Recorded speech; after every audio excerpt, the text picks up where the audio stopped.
เอาสบายดีเนาะมื้อนี้มาพบมาพอกับบ่าวส้มคือเก่าเส้นเคาเส้นเคยเนาะมื้อนี้ทั้ง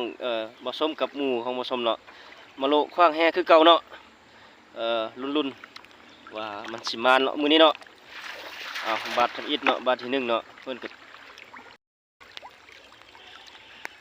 โอ้ลั่นเป้าเนาะ เพิ่นว่าบ่รอแต่ม่านว่าซั่น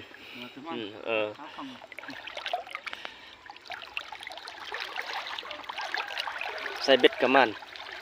ไปการกระทึกว่าซั่นโอ้บรรยากาศที่น้ำพูนตอนนี้กำลังขึ้นหน่อยหนึงก็บ่ขึ้นหลายเพราะว่าฝนตกหากระเซา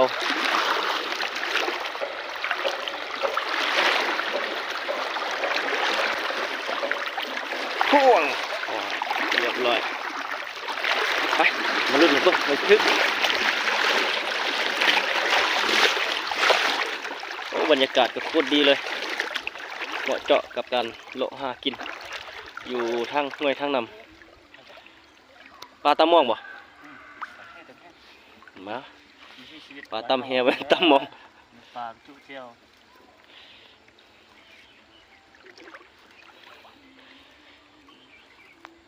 ลุ้น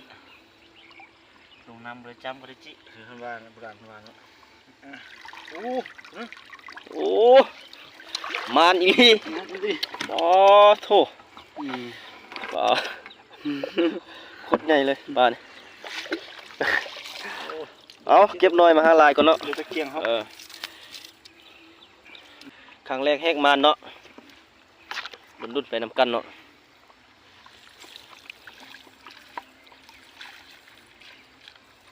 ก็สิพอได้กินอยู่ตีมื้อนี้ได้ลาบได้ก้อยเพิ่นว่ามามื้อใดบ่ให้พลาดบ่ได้รอบนี้ก็รอบหน้าซั่นรุ่นกันไปเนาะ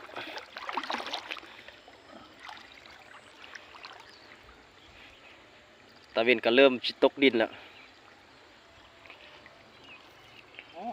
โอ้ปลายังวะโอ้เขาแท้เลยมานเขาอึดไปยังวะนี่ปลาจัดทงปลาจัดทงห้องแซฟเลยนะโอ้แซฟลายปลาหนึ่งตีนหาปลาเล็กมานตีนหาปลาเล็กเด็กตัวนั้นอย่าปล่อยตัวน้อยอย่าเสียเด้อโอ้เด้ปลาโอ้หัวม่านดีม่านใดเถอะวะเฮ้สิพอกุมลูกกุมเต่าอยู่บ่มื้อนี้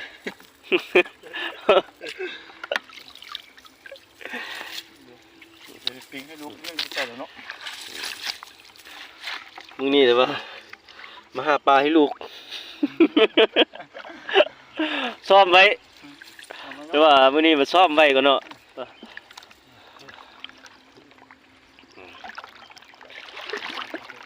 ทางพุ่นตัวใหญ่บ่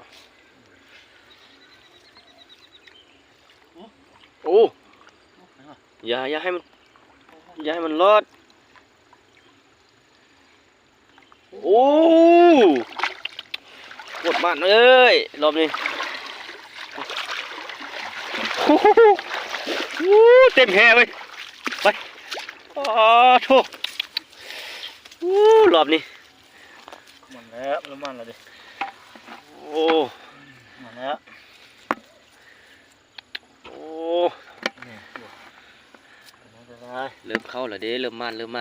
แรงมากแล้วมันปลาลุ่มซุ่มอย่างนี้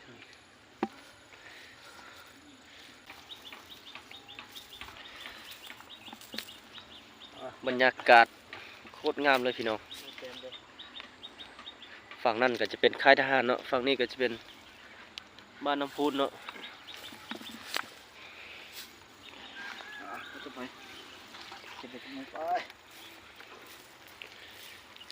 ลุ้นกันไปเนาะพี่น้อง